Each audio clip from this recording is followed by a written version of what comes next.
Despite the existence of other competing models, the Big Bang Theory found widespread acceptance for its unparalleled ability to explain outstanding cosmic matters that baffled scientists. 14 billion years ago, all the space, matter, and all the energy of the universe we currently know existed at a point called the singularity. The Big Bang Theory represents cosmologists' best attempt at reconstructing the nearly 14 billion year old story of the universe's life. And the famous physicist Neil deGrasse Tyson says that the size of this point is 1/trillionth of the size of the point that we put at the end of the line. The heat and density were so terrible that all the basic forces of nature, which are the strong nuclear force, the weak nuclear force, the electromagnetic force, and the gravitational force, were merged together in that small point. The temperature was 1 and to the right was 41°. At that time, there is no time or place. 13.8 billion years ago, this point exploded in 1/trillionth of a second.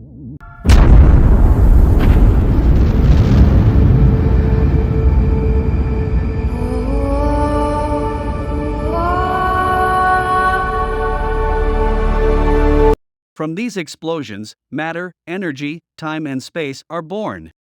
And the universe is expanding and inflating faster than the speed of light. Within a fraction of a second after the Big Bang, the size of the great universe expanded by a rate of 10, with 50 zeros to its right, from its original size. Although the physicist Einstein said in the special theory of relativity that no body can move faster than the speed of light. But what happened in the first second of the Big Bang proves Einstein's theory wrong. But scientists say that this applies to objects that move within space and does not apply to the speed of expansion of space itself. In this video, I will talk about the most agreed upon theory in the scientific community that explains how the universe was born and created, and I will summarize in a simple way the stages of the evolution of the universe from the starting point to our time. And I will focus on the scientific evidence and evidence that supports the validity of the Big Bang Theory and how scientists determine the age of the universe and its stages of development. Let's get started.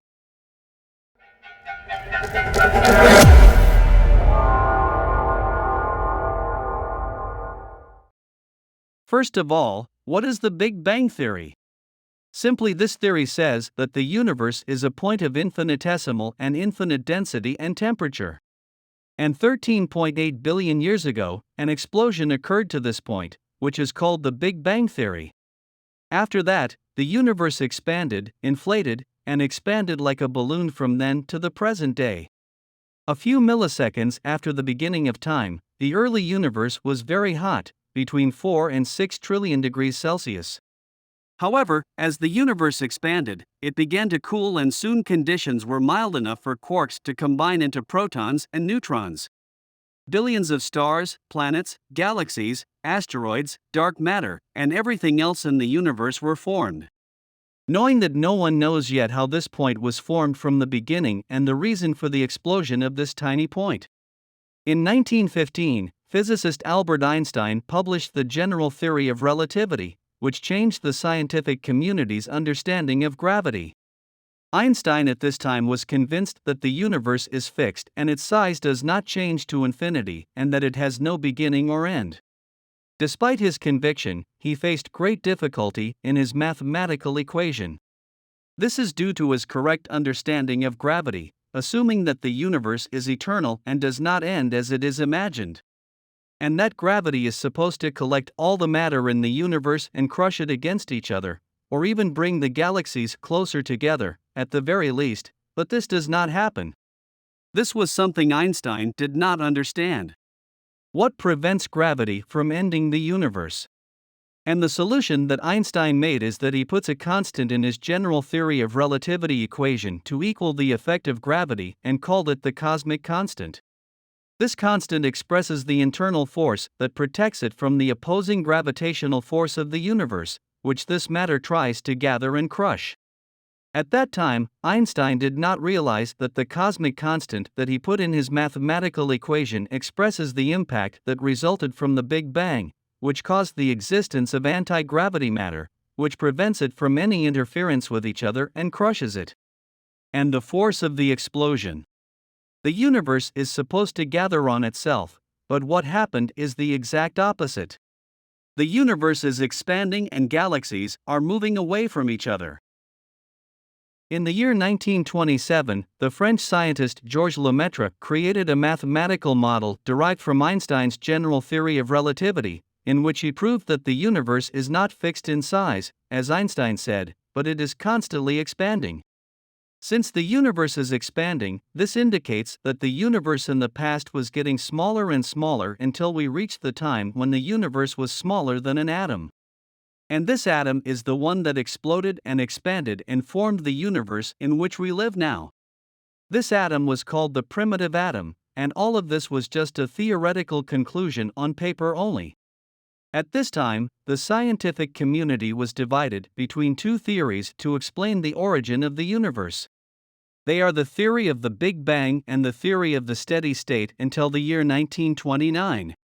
Astronomer Edwin Boyle Hubble came and settled the dispute with evidence and confirmed Georges Lemaître's hypothesis with observational evidence by following the galaxies with telescopes and measurements that were recorded over the years. These measurements confirmed that galaxies are constantly moving away from Earth in all directions, and this means that the universe is constantly expanding and inflating. Hubble discovered this information by chance while observing distant galaxies with a telescope in order to study stars and their formation. But he discovered that the light emanating from distant galaxies is always biased towards the red band of the light spectrum. These discoveries do not mean that Einstein did not understand anything and that Lemaître and Hubble were better than him, and this is wrong.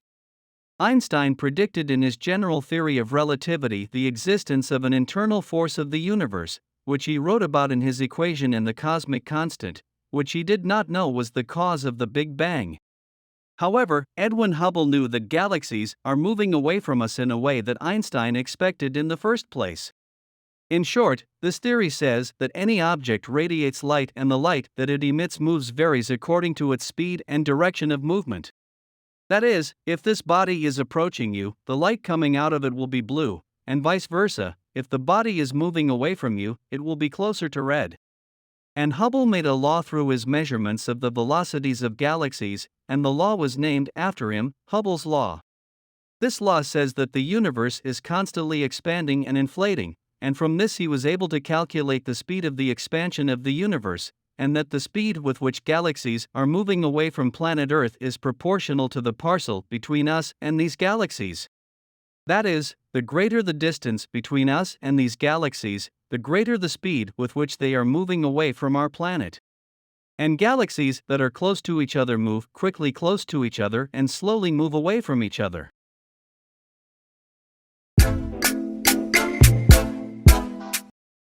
And he concluded, since the universe is constantly expanding, that the size of the universe today is smaller than the size of its tomorrow, and its size yesterday is smaller than its size today, and this means that the size of the universe in the past was smaller and smaller. And using the current cosmic expansion rate, if we go back with the cosmic expansion tape to the past until we reach the point from which the universe originated, we will discover that the universe is 13.8 billion years old. At this time, there were some scientists who were not convinced of the Big Bang theory. After that, all scientists were convinced of this theory in 1965, when they were researchers specialized in astronomy. Arno Penzias and Robert Wilson use a giant antenna at Bell Labs in New Jersey, who was dedicated to monitoring signals coming from space, and at that time they heard a strange sound in the background. At that time, they searched for the source of the sound and examined all parts of the giant antenna, but they did not reach a conclusion, and the sound was still going on. At this time, there was a second research team at Princeton University under the supervision of the scientist Robert Tarjan. They were studying the cosmic background caused by the Big Bang, and they expected that there should be a continuous sound in space and it would be in the form of electromagnetic waves, which is considered the sound emitted from the moment of the birth of the universe. Robert Tarjan said that the tool that will help us verify this hypothesis is Bell's antenna, which is located in New Jersey. At this time, he did not know that this hypothesis was being worked on by Arno Penzias and Robert Wilson at the time. And when Arno Penzias and Robert Wilson lost hope that they could find out the source of this sound, they contacted the supervisor of Princeton University, Bob Dike, to help them. They told him about the sound problem that they could not solve, and the reason behind this sound. But when the call ended, Dike sadly told his team that they had preceded us and were able to arrive before us to monitor the cosmic background that occurred because of the Big Bang. Dike agreed with Arno Penzias and Robert Wilson to publish the message "Jump Us on Jump" in the Astrophysical Journal, in which Dike explained his hypothesis that the sound of the cosmic background had already been observed by Arno Penzias and Robert Wilson. In 1978, Arno Penzias and Robert Wilson took the Nobel Prize in Physics because of this discovery, and Dike was ignored. And the sound of the cosmic background, you and I have heard this sound more than once. It's the old TV sound. Listen with me.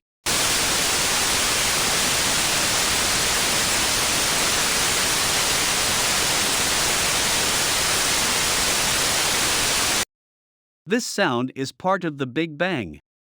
After all this evidence, society became agreed on the Big Bang theory in explaining the origin of the universe. In 2001, the Wilkinson probe for cosmic ray variation was launched, whose function was to monitor the cosmic rays that started from the beginning of the universe, but in a different way, by distributing the heat of the electromagnetic waves in space, through which the cosmic radiation was measured, and the space probe provided the best image so far of the stages the origin of the universe, and by radiating the cosmic background, they reached the details of the past in the universe. Through this, we learned what happened after the Big Bang, which is the event of two basic eras after the creation and development of the universe, which are the era of radiation and the age of matter, which formed everything in the universe today. First, the era of radiation was named by this name because radiation is what dominated the universe after the Big Bang, which lasted for a period of tens of thousands of years, and the temperature at that time was 1 and to the right was 41 degrees Celsius.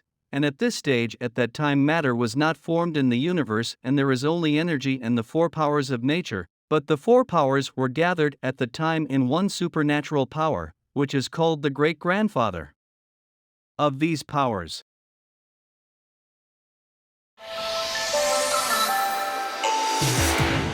At the end of the stage. Blank EPC, and you mean Energy Performance Certificate. Gravity separated from the rest of the forces of nature, and then the three forces separated from each other, and the next stage began, which is the inflation or expansion of the universe, and the temperature dropped to 1 and to its right 33 degrees Celsius, and the universe at that time was like a balloon that increased in all directions. At this time, the universe expanded at a speed greater than the speed of light, and within a very short time, the universe expanded to a distance equal to millions of light years, knowing that 1 light year is equal to more than 9 trillion kilometers. And this point has been expanding to this time, and whenever the universe expands, its density and temperature decrease. After 50,000 years of the explosion, neutrons and protons began to form, and after that the nucleus of the element was formed, and from that the opportunity was given for the emergence of helium, hydrogen, and lithium, which are the three lightest elements, and thus the age of matter began, which lasted for billions of years. At that time, matter dominated everything in the universe and took the place of radiation that was dominant before it. This era was divided into 3 stages, namely the stage of atoms, stars, and galaxies. During the first billion years of the birth of the universe, its expansion, and the decrease in its temperature, gravity began to create huge clusters, which are galaxies. More than 100 billion galaxies were formed in the size of the visible universe that we know, and each galaxy contains hundreds of billions of stars in which nuclear fusion reactions occur. And the stars are more massive than our Sun and about 10 times larger, so the pressure and heat in their center are sufficient to form dozens of chemical elements heavier than hydrogen. And the stars that had a high density exploded and died in what is known as a supernova, and all the rich chemical elements inside them were flying around the galaxy that formed planets, moons, asteroids, comets, nitrogen stars, black holes, dark matter, and everything that is known in the universe today. And the solar groups formed, including our solar system.